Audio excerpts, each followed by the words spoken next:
आज यो भिडियोमा मैले तपाईँहरूको भोइस आफूले रेकर्ड गरेको भोइसलाई कसरी चेन्ज गर्ने भन्ने बारेमा जानकारी गराउँदैछु हैन।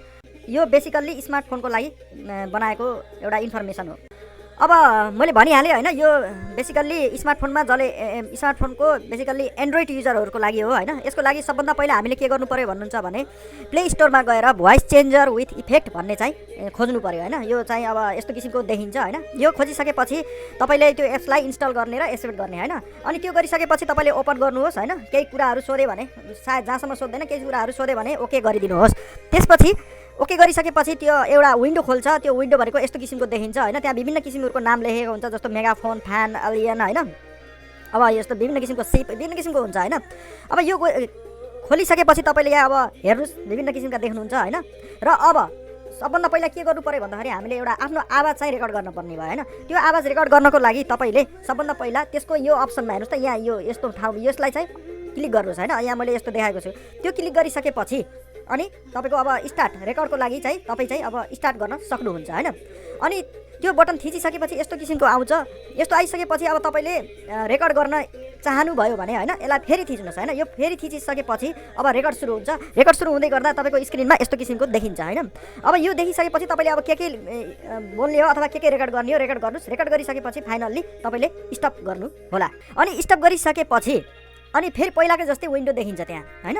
त्यो विन्डो देखिसकेपछि त्यहाँ तपाईँले विभिन्न किसिमको अब प्ले गर्न सक्नुहुन्छ। विभिन्न किसिमको स्टाइलमा जस्तो एलियन बोले जस्तो गर्ने हो भने यो एलियन बोले जस्तो गर्नको लागि यहाँ प्ले गरिदिने हैन।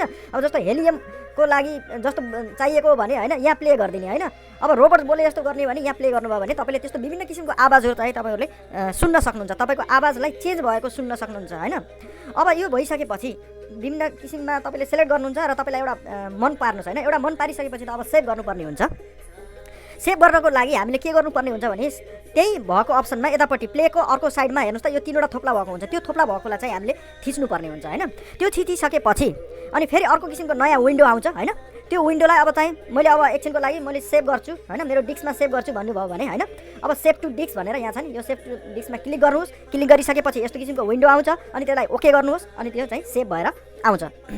अनि अर्को इम्पोर्टेन्ट कुराहरू के छ भने त्यहाँ विभिन्न अप्सन छ त्यो सेभ गर्दाको लागि हैन। तपाईँले अब जस्तो सोसियल मिडियाहरूमा पनि सेभ गर्न सक्नुहुन्छ हैन। यो सेयर अब तपाईँले गरेकोलाई सेयर गरेर फेसबुकमा अब गुगल प्लसमा केमा गर्ने त्यो सेयर पनि गर्न सक्नुहुन्छ। अब सेभ टु डिस्क मैले भनिहालेँ अहिले भर्खर हैन। अनि अर्को इम्पोर्टेन्ट कुरा भनेको क्रिएट इमेज विथ साउन्ड हैन। अब जस्तो तपाईँसँग कुनै इमेजहरू छ हैन, कुनै फोटोहरू छ भने त्यसको मद्दतबाट पनि तपाईँले चाहिँ नि यो सेभ गर्न सक्नुहुन्छ। अनि त्यस्तै अब अर्को रिङटोनमा पनि तपाईँले आफूले रेकर्ड गरेको साउन्डलाई राख्न सक्नुहुन्छ।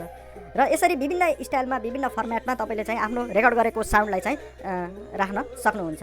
यति नै हो हैन। यो भिडियोलाई मन पर्यो भने हैन तपाईँले अब प्लिज सब्सक्राइब गर्नुहोस्, लाइक गरिदिँदै गर्नुहोस् हैन। अगाडि मैले नयाँ जानकारीहरू लिएर आउने नै छु। हस्, धन्यवाद।